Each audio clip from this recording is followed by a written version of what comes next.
Salam dalam kasih Tuhan saudara-saudariku. Semoga dimanapun kita berada saat ini, kita dalam perlindungan dan penyertaan Tuhan. Situasi kita masih membuat kita untuk stay at home atau banyak berkegiatan di rumah.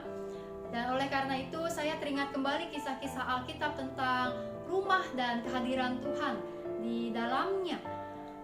Oleh karenanya selama seminggu ke depan dalam syafaat malam ini saya akan mengajak kita untuk melihat apa yang Injil menurut Matius ceritakan mengenai rumah-rumah tersebut dan kehadiran Tuhan di dalamnya. Mari kita berdoa terlebih dahulu.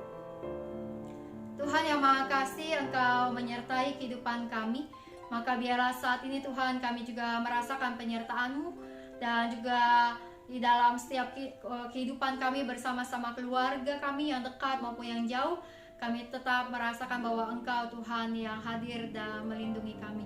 Dalam nama Tuhan Yesus kami berdoa. Amin.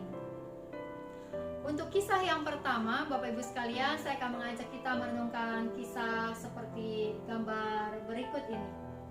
Saya rasa bahwa gambar ini cukup kita kenal, gambar tentang Tuhan Yesus yang menyembuhkan ibu mertua Petrus pada waktu itu yang sedang sakit demam. Alkitab berkisah dari dalam Injil menurut Matius pasal 8 ayat 14 sampai ayatnya yang ke-17 bahwa pada waktu itu Tuhan Yesus datang ke rumah Petrus dan Tuhan melihat bahwa ibu mertua Petrus sedang terbaring. Lalu di dalam ayat yang ke-15 Alkitab mengatakan, maka dipegangnya tangan perempuan itu, lalu lenyaplah demamnya. Ia pun bangunlah dan melayani dia. Bahwa Tuhan Yesus memegang tangan ibu tersebut. Memegang bukan hanya sekedar menunjukkan perhatian atau berempati, tapi Tuhan memegang perempuan itu untuk menyembuhkan dia. Tuhan memegang tangan ibu tersebut untuk menguatkan dia. Tuhan memegang tangan ibu itu untuk membuat ibu itu bisa kembali sehat, kuat, turun dari tempat tidurnya dan beraktivitas. Nah, Alkitab menceritakan Bapak Ibu sekalian bahwa setelah disembuhkan oleh Tuhan, ibu tersebut kemudian melayani Tuhan, menjamu Tuhan dan orang-orang yang ada. Dan bukan hanya Tuhan Yesus dengan murid-murid yang saat itu dijamu, karena Alkitab kemudian menceritakan bahwa ada banyak orang yang saat itu sedang kerasukan dan orang-orang yang sedang sakit dibawa ke rumah itu untuk disembuhkan oleh Tuhan. Jadi kita bisa membayangkan bahwa suasana rumah itu adalah suasana rumah yang saat itu sibuk karena banyak tamu yang berdatangan. Tamu-tamu yang dikenal, bahkan orang-orang yang tidak dikenal. Kita bisa bayangkan bahwa yang datang itu adalah orang-orang yang sakit, tapi bukan hanya mereka yang sakit, tetapi para pengantarnya, keluarga, teman, sahabat, kerabat dari orang-orang yang sakit itu. Maka di dalam rumah itu maupun juga di pintu rumah itu, bahkan juga di luar rumah itu mungkin banyak orang-orang yang kemudian mengantri untuk disembuhkan oleh Tuhan. Dan karenanya rumah itu sangat penuh orang dan begitu sibuknya. Dan siapakah yang kemudian salah satu yang sibuk di rumah itu? Tentu adalah ibu mertua Petrus yang telah disembuhkan oleh Tuhan. Bapak Ibu saudara-saudari yang kasih Tuhan, tentu setiap kita merindukan kondisi kesehatan yang baik. Saat kita sakit, kita ingin agar kita bisa sembuh. Kita merindukan kita punya kondisi kesehatan yang baik sehingga kita bisa melakukan banyak hal dalam hidup kita. Tapi mari kita juga mengingat dan menghayati bahwa ketika kita punya kondisi kesehatan yang baik, kiranya kita bisa gunakan kesehatan kita ini untuk menjadi kebaikan bagi orang-orang lain. Untuk membuat orang lain merasakan kasih sayang Tuhan melalui apa yang kita lakukan. Juga di dalam keluarga kita masing-masing. Dan ketika kita juga sedang sakit, Bapak Ibu sekalian, biarlah kita juga meyakini bahwa Tuhan juga sanggup memegang tangan kita, menguatkan kita, dan menyembuhkan setiap kita pada saat yang tepat. Karenanya Bapak Ibu sekalian, untuk malam hari ini saya mau mengajak kita secara khusus berdoa untuk kondisi kesehatan kita dan kondisi kesehatan setiap orang yang sedang sakit. Ada 3 pokok doa yang akan saya ajak untuk kita doakan bersama-sama. Yang pertama, mari kita berdoa untuk setiap kondisi rumah kita masing-masing. Mungkin kita tinggal sendiri atau kita tinggal bersama dengan keluarga kita, tapi biarlah Tuhan melindungi kita, Tuhan yang kiranya menolong kita untuk bisa melakukan banyak hal yang baik di dalam rumah kita masing-masing dan kita merasakan damai sejahtera yang dari Tuhan.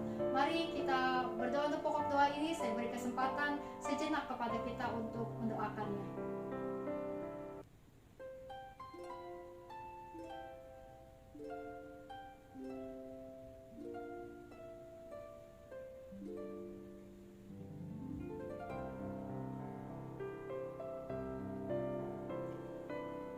pokok doa yang kedua, mari kita berdoa untuk setiap orang yang sedang sakit, dirawat di rumah maupun juga di rumah-rumah sakit, atau juga mungkin karena kena infeksi COVID-19 sehingga berada dalam ruang-ruang isolasi secara khusus dalam karantina dan perawatan yang secara lebih detail lagi. Kita doakan agar dalam kondisi ini setiap orang-orang yang sakit merasakan genggaman tangan Tuhan, bahwa Tuhan memegang mereka, Tuhan menguatkan mereka, dan Tuhan memulihkan setiap mereka. Mari kita doakan pokok doa kita yang kedua.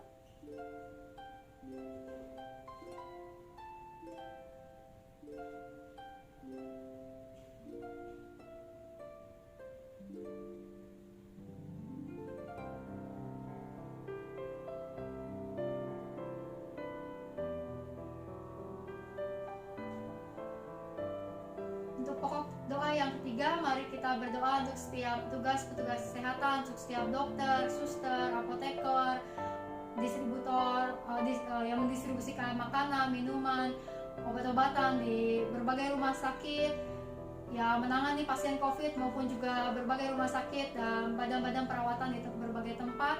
Kita doakan agar setiap mereka dapat punya kondisi kesehatan yang baik, mereka juga dikuatkan oleh Tuhan, dilindungi oleh Tuhan di dalam menjalankan tugas-tugas mereka. Mari kita doakan.